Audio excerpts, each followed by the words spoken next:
భరతుని వ్యక్తిత్వం అది అత్యున్నతమైన ధర్మానికి నిస్వార్థానికి ఒక నిలువెత్తు నిదర్శనం.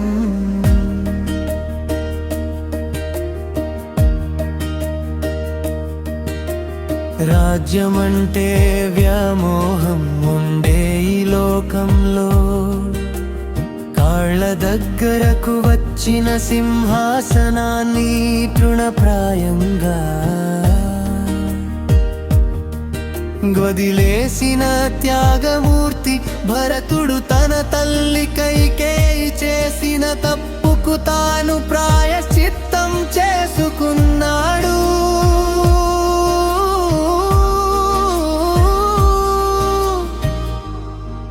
అన్న రామచంద్రుని పాదుకలనే సింహాసనంపై ఉంచి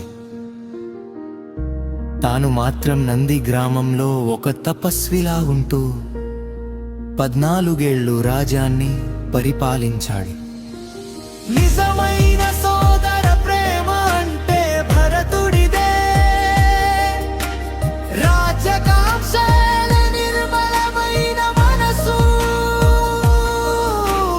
పర్వం అత్తా చంచలమైన విశ్వాసం భరతుడిని చరిత్రలో ఒక గొప్ప ఆదర్శ పురుషుడిగా నిలబెట్టాయి. భరతుని త్యాగం తరతరాలకు ఒక